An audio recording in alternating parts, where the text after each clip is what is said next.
guys, welcome to the Everett Silver Show. We have exciting guests as we do every week, and so I want to thank you so much for tuning in, and I'm always bringing it to you, so thanks so much for staying in tune with us. Stay connected. You're watching. It is incredibly rare for criminal defendants to take the stand. Real suspects accused of murder. It's a high-stakes gamble. Very few take. Delivering real testimony in their own defense. He acquired the knife and the zip ties. Never leave home without them. Will they stand the pressure or fold under oath? You put the gun wrenches from his head. Looks like extreme planning. It was an accident. An A&E original series, Under Oath. Wednesday, June 2nd at 10, only on A&E. Hey, Everett. Dan, what a privilege and honor to have you back again on the show, buddy. Thank you. It's great to be back. I never forget your name. Told you why last time. That's it. That's exactly right, man. I know it, man. It's wonderful to have you. Well, folks, A&E puts viewers on the stand with new series Court Can presents Under Oath, and I have the wonderful privilege of talking to host, executive producer Dan Abrams here with us. So, Dan, let's talk about the show, man, because it is oftentimes I'm always glued to the set. Yeah, I mean, look, this is the moment in a trial where everyone stops what they're doing and just watches, right? It's the defendant on the witness stand in a murder trial trying to convince the jury that he or she is not guilty. And it is compelling stuff. And so what we do is we take that testimony and then also provide some context around it. Talk to the lawyers who were involved, the jurors who were watching it, et cetera. What were people thinking as the testimony was coming in? And you know, you talk to any lawyer and they'll tell you, you can have a lot of evidence, but the minute a defendant takes the witness stand, everything comes down to the credibility of that witness. And Dan, talk about how often, though, do you ever see a witness take the stand in their own defense? That's a gamble, isn't it? It's a good question because it doesn't happen very often. It's rare that a defendant takes the witness stand. Which is why this is so compelling, because in the vast majority of cases, the defendant decides not to take the stand, try to force the prosecution to prove the case beyond a reasonable doubt. And there's a reason it's so risky. There's a reason a lot of defendants don't take the witness stand. And you'll see that from this series, that the cross-examination of these defendants is tough. And Dan, you know, what folks got to realize, I know when I watch it, it's always, just compelling to me, the original videos from the actual footage of what's happening, the 911 calls, recordings. I mean, it's always keep you glued. I mean, just having that evidence, how do you even fight that, combat that? Well, yeah, so that's the issue, right? Is that's the challenge for a defendant who takes the witness stand, is knowing that testimony is going to make or break the case. And so, you know, to some degree, you have to know, A, your defendant's going to be pretty good on the witness stand. You have to know that they've got a story that could work, or C, you may think, you know what? There's so much evidence in this case. Our only shot is having the defendant take the stand. So there's a lot of reasons that defendants take the witness stand, particularly, for example, in self-defense cases. It's not surprising when a defendant takes the witness stand because they have to explain why they're saying that they felt that their life was in danger, et cetera. But it is compelling stuff. Now, Dan, you know, you're the founder and CEO. You're also executive producer and all. Being you know, in the field yourself, do you think in this particular case did they really listen to the attorneys? And then how much do you see and say, man, you look at these cases because they're real cases and say, wow, I don't know if that was a good idea. Definitely in retrospect, there were a number of defendants who I think made a mistake by taking the witness stand. But I also think, you know, in watching this, that there are a number of cases where, you know, I look at it and I say, I don't know. This defendant was pretty compelling. And you know, I'll be if the jury ends up convicting, that I'd be surprised. So it goes both ways, right? There are some defendants who I think are, you know, convince me, and there are other defendants where I say, oh, how did they let that person take the witness stand? What a disaster. Absolutely. Well, Dan, you got to know that I'm a fan of yours, man. I've been following you from all of the expertise that you provide on. I've seen you on Good Morning America, all these other shows from the Abrams Report. I mean, things that you're doing, the Dan Abrams Show. How do you find time? And then any last minute things, I got to tell the audience, A&E's Court Cam presents Under Oath, guys, premieres Wednesday, June 2nd at 10 p.m. Two back-to-back episodes. I'm looking forward to it, Dan. Any last minute things you want to say, buddy?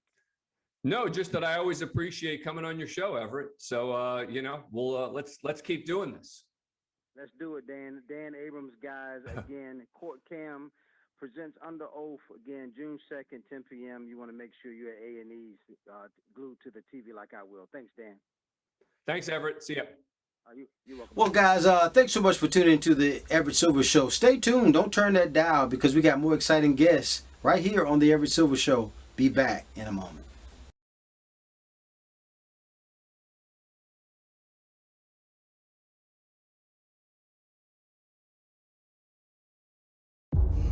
The destruction was so complete. The suffering was so biblical. The betrayal was so profound. Black communities deserve the opportunity to confront the past. Our city has been stuck since then. We've never recovered. Tulsa was the best place in the nation for African Americans. Have everything from hotels, theaters, doctors, lawyers. People refer to it as Black Wall Street. Showing Black people that a new world was possible. The Tribune published a story titled "Nab Negro for Attacking Girl in an Elevator." It was a false narrative to keep Black people in their place, to reinforce white supremacy. All across Tulsa, angry whites are now organizing. They get their guns, they get their torches. At that point, they start moving towards Greenwood. All hell broke loose. My mother says the white folks are killing the colored folks. Firing into homes. Bombs dropping from the air. It was just an all-out massacre. Not one of those men who participated in the race massacre were ever brought to justice. The Tulsa Tribune refused to write anything about the massacre for more than 50 years. Victims were being buried in unmarked graves across the city. The reason we understand the history of the massacre is that certain survivors decided to talk about it. My mother saw 4 men coming toward our house, and all of them had torches. We would be looking for the remains of those who were lost so tragically. This is so beautiful and sad at the same time. We need to do something about what happened in Tulsa. There cannot be any justice till there is proper respect, restitution, and repair.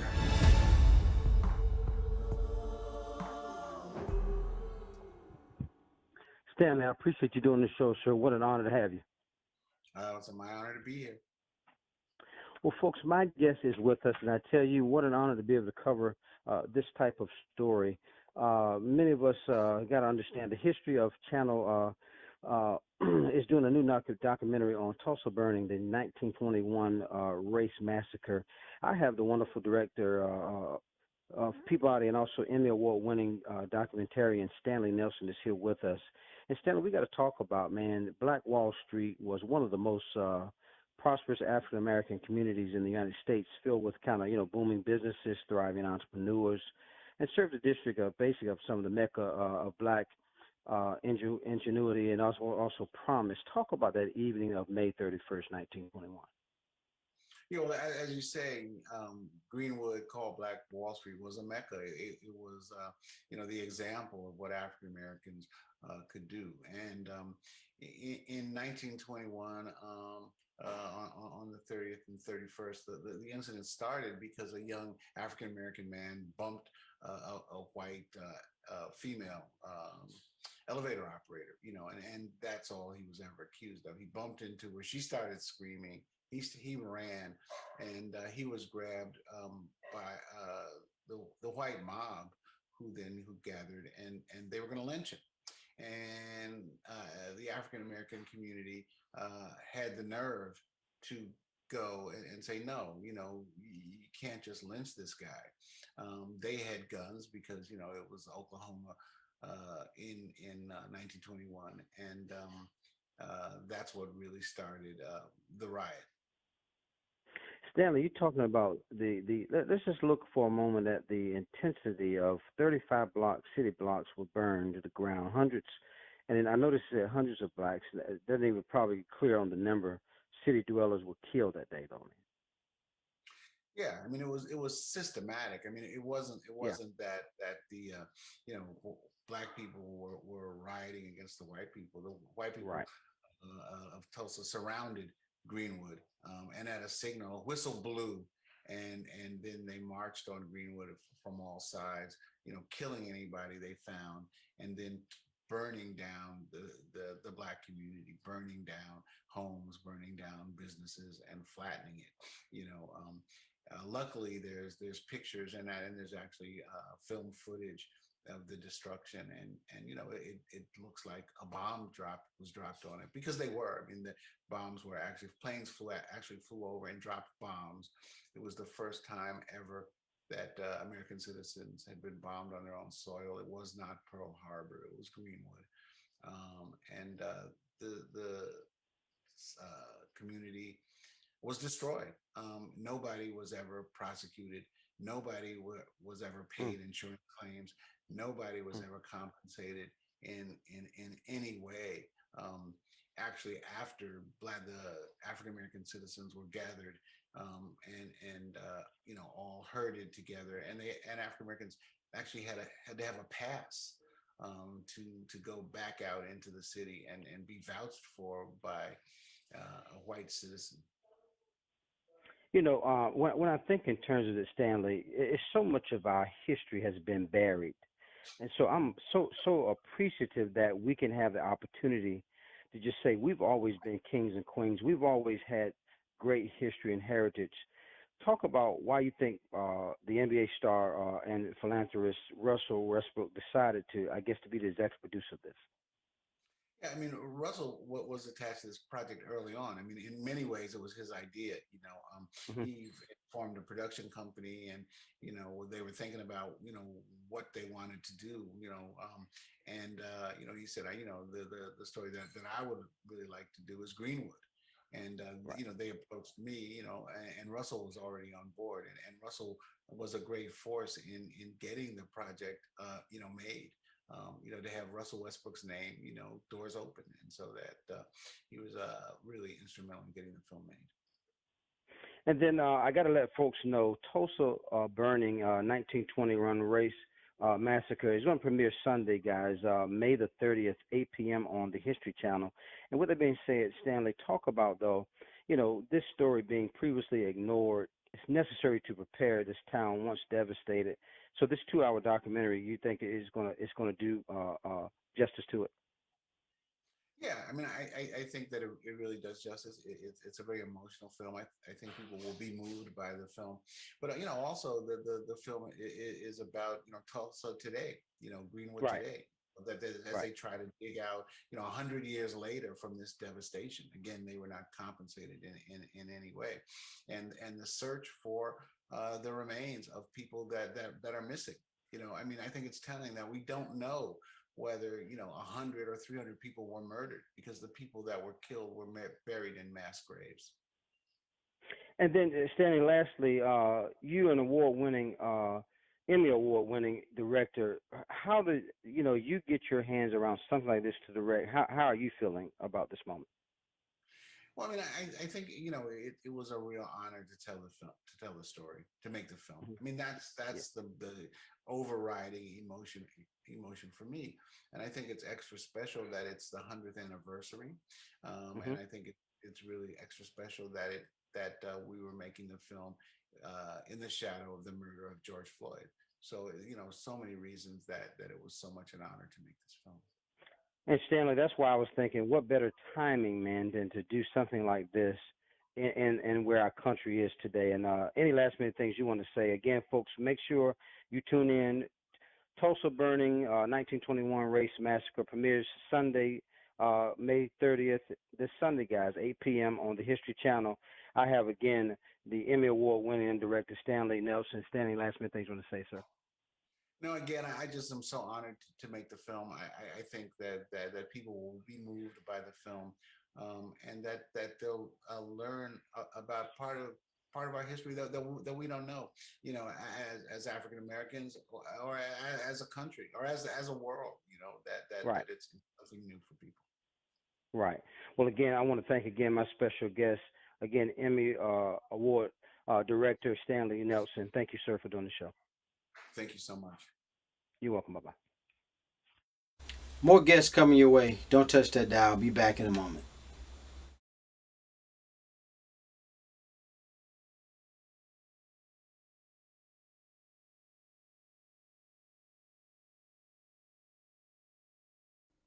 Hi, Everett. Bob, what's going on, man? Always a pleasure to have you, buddy. Oh, thank you. Thank you very much. How you doing? Man, I'm doing good. Well, folks, my guest is with us. Summer Fun in the Backyard, former HGTV show, House Showdown, and today's show, Guys Tell All. Bob Guiney is going to provide some of the grill tips, also entertaining ideas. So, Bob, let's talk about when it comes to, I guess, the backyard barbecue, man, what are the family favorites? Well, one of my family favorites is you're firing up your grill for the summertime cookouts. You turn up the heat on a classic favorite with Bush's Sweet Heat Baked Beans. They are so good. They've got that bold blend of spices and brown sugar that we all know and love, but it also has an unexpected pop of jalapeno heat. They make your barbecues not only beautiful, but they also add some spice. And the Sweet Heat combo complements savory hot dogs and burgers perfectly. Now, you mentioned family favorites. Nothing for me is more favorite than a great hot dog. Nothing says summer more than a hot dog. And after the year we have had, we are all ready for summer. In fact, Ballpark Brand is starting a movement to give us all an extra month of summer by moving it up. Move it up a month to May 20th with a hashtag #SummerNow petition on change.org. All you got to do is you sign it for a chance to win summer swag and get grilling. My family and I will be kicking off grilling season with Ballpark Brand's 100% beef and 100% Angus beef hot dogs, and they are delicious.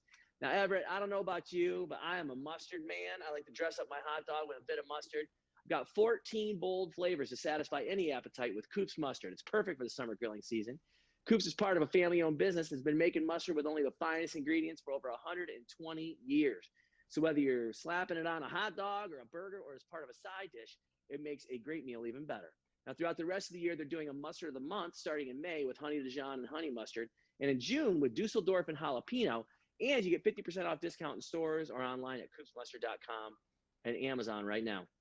Now, there's one more great way this summer to add flavor and elevate your Memorial Day cookout by adding a variety of bold, delicious flavors to your burgers, your steaks, your chicken, and your veggies with Lee Kum Kee grilling and dipping sauces. Now, they come in 6 flavorful varieties, including black pepper, sweet and spicy, and triple citrus. And you can marinate a batch of wings or brush it on your favorite summer dishes. And for over 100 years, Lee Kum Kee has been a trusted household brand and a pantry staple. It's easy for us to enjoy authentic restaurant quality Asian taste at home with Lee Kum Kee. All you do, you check them out at usa.lkk.com or in the international food aisle at your grocer. So I think we got something for everybody here, Everett, for the summertime and for Memorial Day grilling. Man, I love it. I'm definitely with you. I got to have that mustard on my hot dog, man. And then where we go for further information? Just go to dailylounge.com. My main man, Bob Guiney, I tell you, always a pleasure to have Bob with us. Folks, dailylounge.com where you want to go. Thanks, Bob. Hey, thanks, Everett. Take care, buddy. More guests coming your way. Don't touch that dial. Be back in a moment.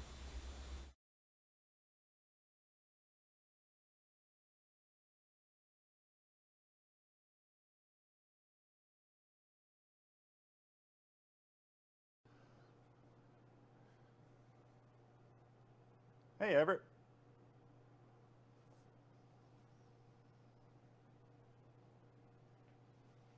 Well, folks, my guest is with us. It's grilling season, and grilling has never been more popular with people across the country, kind of continuing to cook at home and gathering restrictions slowly, kind of fading away. And how can we make the most of it? And there's no better brand to talk about than the experts in all the things in grilling, whether it's Weber, and today is joined by Weber Grill Master himself, Weber Grill Academy in Chicago. Jason Pruitt is with us, and so who's going to tell us about all the what it takes to grill game and get it to its next level. So, Jason, we've been hearing about this term Eat Tournament right now, and why has it become such a focus on the daily life for all of us? Well, so entertainment is huge. So things are starting to lift. People are getting back together, which means, hey, what are we eating? What are we having for dinner? So as we have friends and family over, I know at my house, it's all about what are you grilling tonight? So it's about exploring our different flavors and what we can really kind of create on the grill. Now, Jason, how do we do it? So when we talk about that, you can't go wrong whenever you start with our Weber seasonings. So our Weber seasonings are designed for the grill. They're going to make sure that we're getting those beautiful grill marks and we're really maximizing on the flavors. So in front of me here, we got a beautiful spread.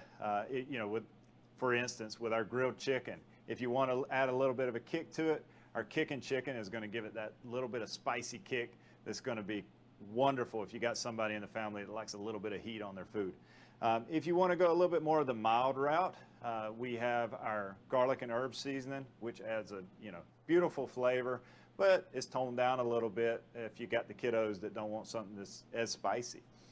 And it's great on not only on chicken breast, but it's also good on your veggies as well. Steak is always big at my place, and you can't go wrong with our Chicago Classic seasoning. Our Chicago Classic seasoning adds the perfect flavor profile for your steak. But if you want to try something a little bit different with your steaks, you can go with our Chicago steak seasoning and rub. And it's got cocoa, coriander, a little bit of cumin. So a little bit of earthy, rustic flavors there, and it is excellent. But I know it's, talking about the meat, as I say, I never want to forget about the veggies. The veggies are super important. A lot of people during kind of lockdown, they started their little home gardens. So as you're pulling fresh produce out of there, putting it on the grill, you want to season it right. So I talked about our garlic and herb seasoning, but if you're doing grilled corn or you're doing grilled potatoes, our Weber garlic parmesan is absolutely amazing. And it really just adds a total depth of flavor that you're not going to get anywhere else. Now, Jason, I know you talked about the food and all that kind of stuff, but the grill is important, and I know you have a few right there in front of you. Tell us about those.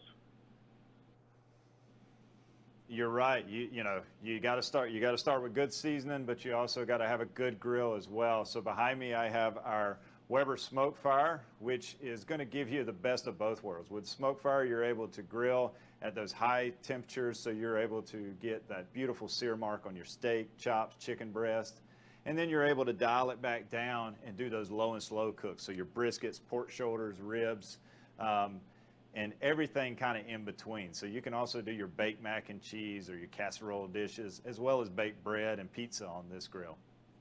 Now, as the weather's getting better, people are starting to get out and explore a little more, so you need that grill on the go. So our Weber Traveler that I have over here as well is that perfect pack-up portable grill that you can take anywhere. And it's one of my favorites right now. I'm not going to lie. I really enjoy this grill, but it's the versatility of this grill and being able to easily pack it up and take it with you anywhere that's great. So if you're going to the beach, the park, or if you're going camping, it's the must-have grill. So pack up your proteins, pack your veggies, and of course pack your Weber seasonings and go out there and have a good time. And then, Jason, any last-minute basic grilling tips that you need to let us know? Because, I mean, you're the master at it. Well, you know what? One of my big tips that we have here is make sure that you properly preheat your grill and clean it before you start grilling. So we want to make sure that we're doing that first. And our big thing here at Weber, we're talking about seasonings today. Make sure that you oil your food and then properly season your food. So oil the food, not the grates. And last but not least, keep your grills properly maintained and clean. And where do we go for information, Jason? So to get more information on all the seasonings that I covered today, you can go to weberseasonings.com and find out all the possibilities when you're exploring different flavors for your next grilled meal. The Weber Grill Master himself, also Weber Grill Academy in Chicago. Jason Pruitt has been with us. Jason, thanks so much.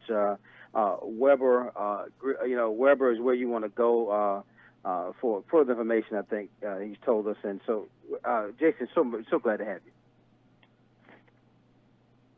So glad to be here. Thank you for having me today. You're welcome. Bye-bye.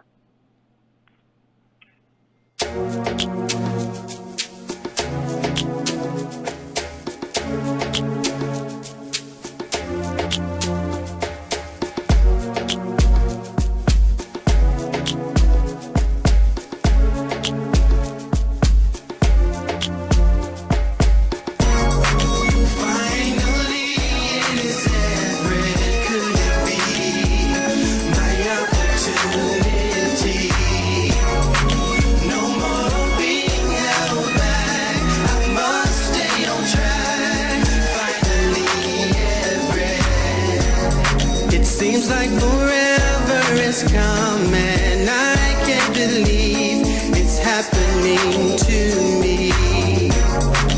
Wanting to sing it the song all along. I know it's in me. Finally, it's Everett. Could it be my opportunity? No more being held back. I must stay on track. Finally, Everett. I sat back and watched every